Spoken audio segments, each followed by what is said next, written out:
Hey guys, thanks so much for being here with me once again. I appreciate you all so much. If you're new here, welcome, and if you're continuing, welcome back.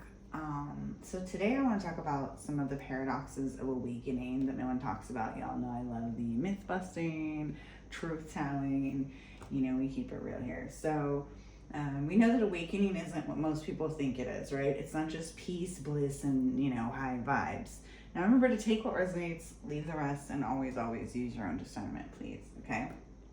But it's a series of paradoxes that don't make sense to the ego, but make perfect sense to the soul. And I'll get into what I mean by that. But there are parts of this journey that almost nobody talks about, at least in my experience, okay? So let's talk about them. The first is you cry more, like a lot more, okay? And at some point, you start wondering, am I actually feeling more pain now? Or am I finally allowing myself to feel what I always pushed through? And I think that's the truth, right? You stop bypassing. You stop archiving pain. You stop pretending you're fine. You let things move. And it doesn't mean you're regressing. It means you're processing, okay? And the next one is that you start looking back at your life so differently.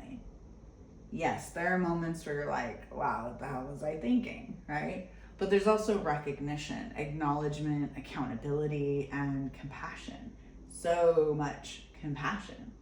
Because you can finally see your patterns clearly. And once you see them, something inside you goes, no. Quickly, firmly, without drama. Not out of fear, but out of knowing. It's like your nervous system recognizes the repeats before your mind even finishes the sentence. And another paradox, you become more sensitive, which of course is linked to this, more crying. So you're not less sensitive, you're more sensitive. You don't necessarily grow thicker skin, you grow clearer skin, meaning you feel energy faster, right? You feel misalignment immediately. Your body knows before your mind can even explain. And it's not weakness, it's attunement, okay? And let's talk about this loneliness. Like, what is that, right? You think you've healed it, you think you're past it, and yet there it is, right? And I have to say, from my own personal experience, I think loneliness is one of the worst feelings, okay? But here's the paradox. You don't feel disconnected from life per se. You feel more connected to a lot of things. Nature, animals, energy, the collective, right? So why the loneliness? Because they say that loneliness is feeling, not that you're feeling alone, but that you feel not connected, right? You feel disconnected. So in our case, when it comes to that, why, right? It doesn't really make sense. Well, because it's grief. Grief for who you used to be. Grief for relationships that can't meet you here. Grief for versions of that life that no longer fit.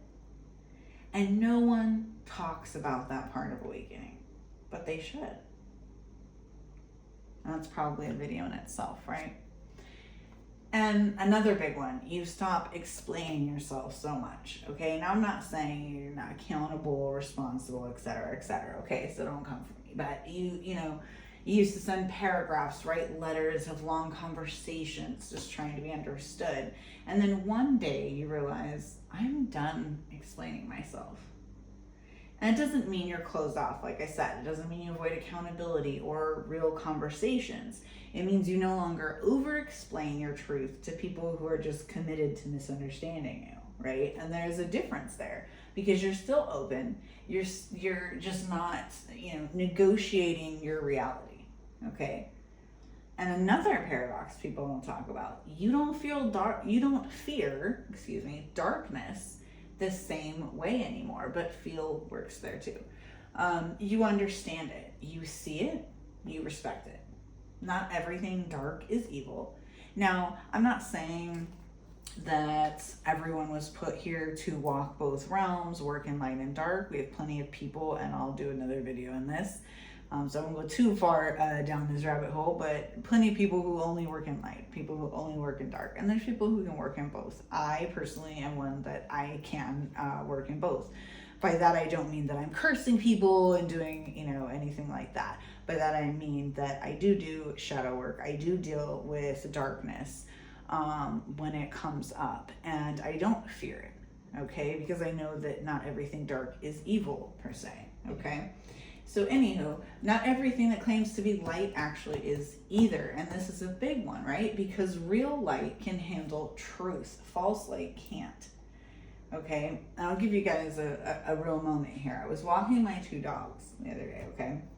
And we turned a corner and there was a group of off-leash dogs. I know. And, I stayed calm so that, of course, my babies would too. And right then, a white butterfly landed directly in front of us. And everyone stayed calm, even my dogs, who normally would have reacted to a group of off-leash dogs approaching us, right? And it's not coincidence, because we know that doesn't exist, right? That's coherence, okay? I didn't fight the moment. We didn't fight the moment, right? We regulated it. And another, maybe more subtle but important paradox is, at first, awakening feels like constant decoding, okay? Signs, symbols, synchronicities everywhere. So just like that butterfly, right? And you think, gosh, this is a lot. Do people do this all day, every day, just, trying to figure all this out? And then one day you don't have to decode anymore. You just know, right? I mean, you still question, you're still curious. You might have questions. I'm not saying you just wake up magically and know everything. But it's no longer a task or a chore. It's embodied, right? You stop forcing meaning. You start trusting presence. You start trusting your own knowing and remembering. And another, that leads me to another big one that people really get confused about too. You stop lying to yourself.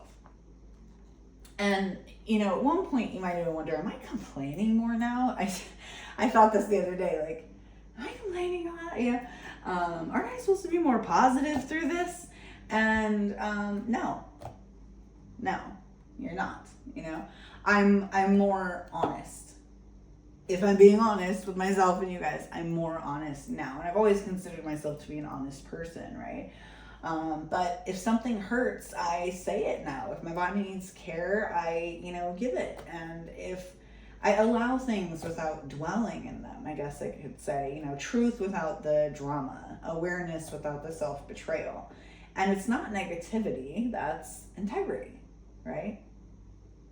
Because here's the real truth that we're getting to. Awakening does not make life easier. Okay, it makes life real. You don't escape being human, but you inhabit it fully. You still feel pain, you just don't abandon yourself in it anymore.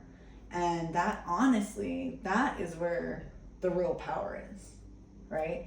If you're in this phase where things feel clearer but also more raw, you're not broken. You're not going backwards, in case you've been wondering that. You're integrating, right? And that's the part that nobody puts in the highlight reel, okay? As I said, take what resonates, leave the rest, use your own discernment, okay? But you're not late, you're not behind, you are right on time. Sending you light, love, and healing, and I hope this helped.